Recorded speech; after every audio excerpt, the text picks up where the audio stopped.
स्वागत है मित्रों। कहानी को आगे बढ़ाते हुए आज दिखाया जा रहा है एन अपना नोटबुक लेकर लैन के पास आ जाता है और क्लास में सबके सामने लैन को आंसर समझाते हुए कहता है कि एन ने जो आंसर लैन को दिया है वही आंसर लैन को याद करना होगा। लैन एन का ऐसा रवैया देखकर चौंककर पूछता है कि एन, क्या तुम्हारा मानसिक संतुलन हिल तो नहीं गया? एन, तुम इतना कंट्रोलिंग नेचर के क्यों हो? तुम्हें क्यों लगता है कि मैं तुम्हारे नोटबुक का आंसर याद करूंगा? एन चिढ़कर लैन से कहता है कि लैन, एग्जाम में तुम्हारा ग्रेड क्या आया है? हाँ, और तुम्हें क्या लगता है कि चश्मो पढ़ाई में तुम्हारा मदद कर पाएगा? तुम्हें सिर्फ मेरी जरूरत है।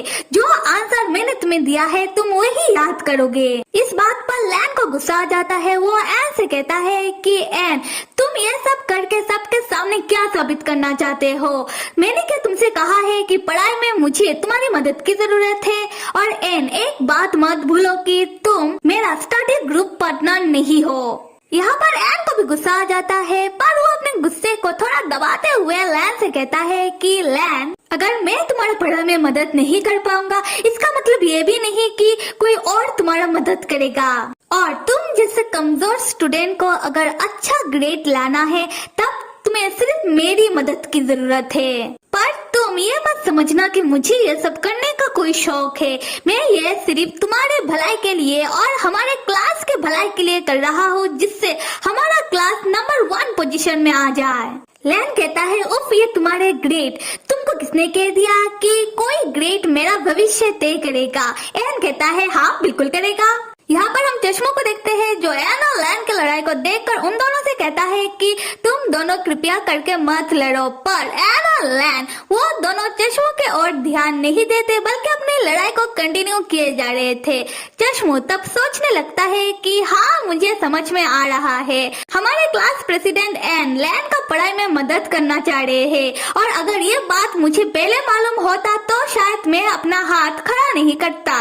खैर, आते हैं एन की और एन को जैसे लगने लगता है कि लैन एन का बात नहीं मानेगा, वो तब टीचर से कहता है कि टीचर, मैं क्लास का टॉप स्टूडेंट हूँ, तो लैन के अच्छे ग्रेड के लिए और हमारे क्लास का परफॉर्मेंस अच्छा हो इसलिए लैन को मेरा स्टडी ग्रुप पार्टनर बनना चाहिए। यहाँ पर वो लड़की एन की दोस्त जीन कहती है कि एन, तो फिर मैं किसके साथ ग्रुप बनाऊंगी? टीचर एन से कहते हैं कि एन, तुम्हारी बात में दम तो है। उसके बाद टीचर लैन से पूछते हैं कि लैन, तुम क्या चाहते हो? लैन चश्मों को पीछे से दबोच कर कहता है कि टीचर, चश्मों ने पहले कहा है तो मैं चश्मों का ही स्टडी पार्टनर बनूंगा।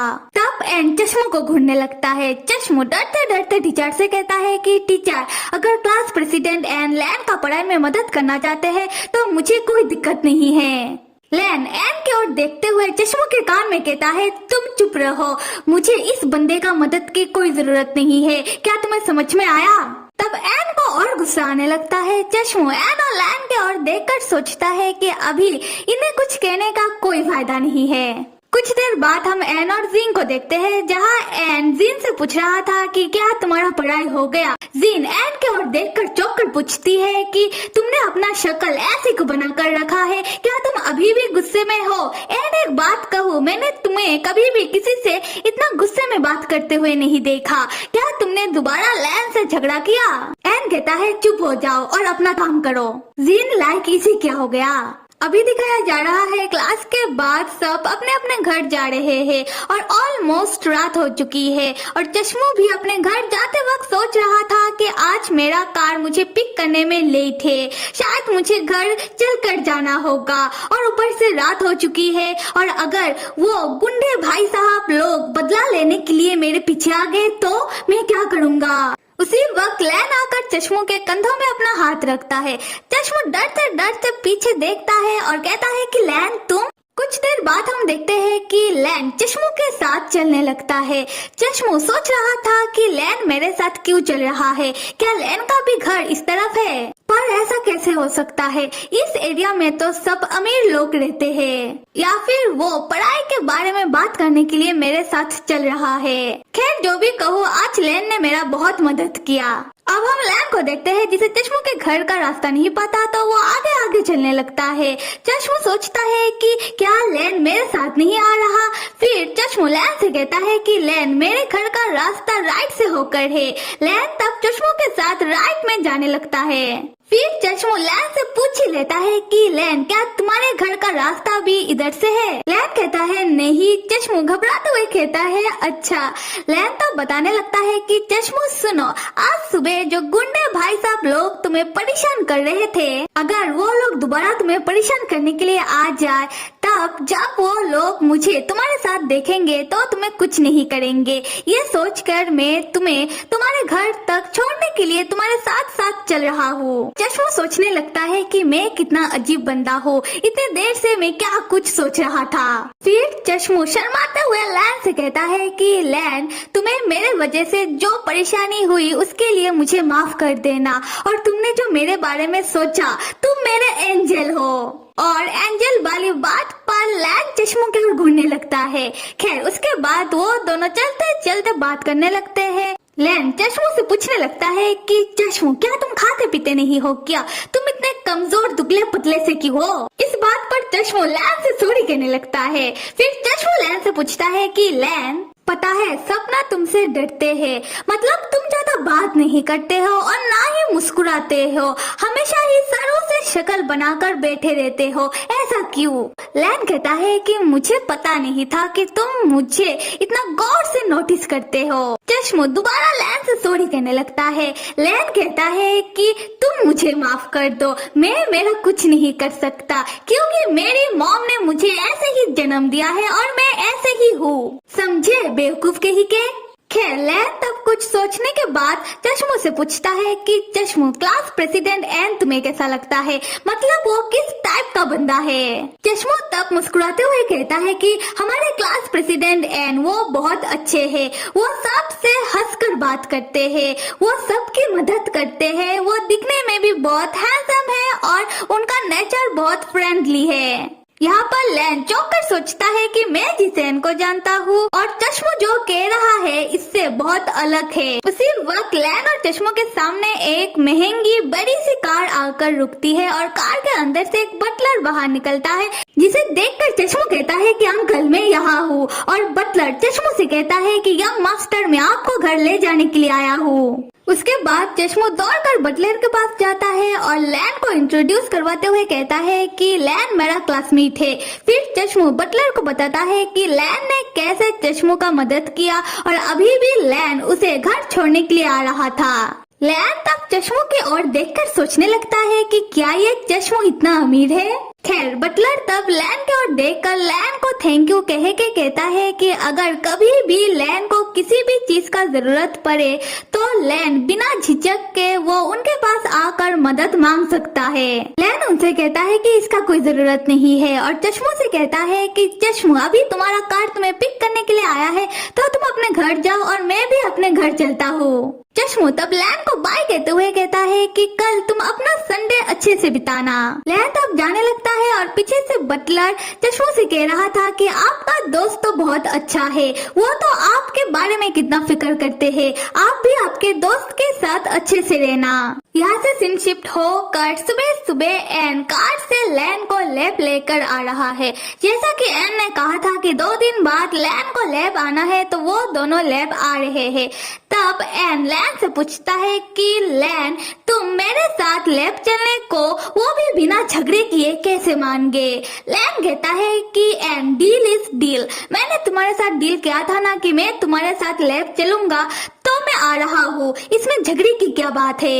एन तब लैन को समझाने लगता है कि लैन अगर हमारा एक्सपेरिमेंट सफल हो जाता है तो तुम दोबारा इंसान बन सकते हो, इसमें तुम्हारी ही भलाई है। तब हम लैन को देखते हैं जो कार की खिड़की के शीशे में खुद को देखकर अपनी उंगलियों को अपने लिप्स में रखकर स्माइल करने की कोशिश कर रहा था।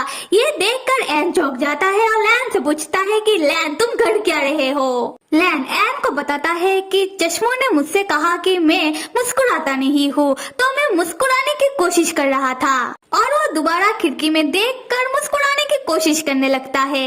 और एन जो लैन को तब गौर से देखे जा रहा था। कुछ देर बाद उन लोगों का कार एक हॉस्पिटल के पार्किंग पार्किंग लॉट में आकर रुकता है और एन हॉस्पिटल के अंदर जाने लगता है और लैन हॉस्पिटल को देखकर सोचने लगता है कि ये हॉस्पिटल मुझे इतना जाना पहचाना क्यों लग रहा है, पर मुझे कुछ याद क्यों नहीं आ रहा। एन तब लैन से कहता है कि क्या हुआ, चलो।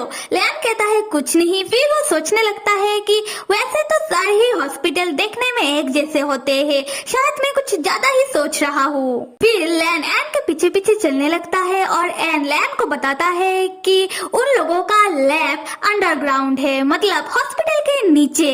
ये सुनकर लैन कहता है कि ये तो कोई मूवी जैसा लग रहा है। एन लैन से कहता है कि लैब के टेस्ट रूम में जाने के बाद तुम अपना कपड़ा चेंज कर लेना। कुछ देर बाद हम एन और लैन को लैब के टेस्ट रूम में देखते हैं, जहाँ लैन ने अपना कपड़ा चेंज कर दिया है और वो एन से पूछ रहा था कि क्या वो अपने गले का डिवाइस को भी उतार दे। एन कहता है कि हाँ, और इसमें मैं तुम्हारा मदद कर देता हूँ।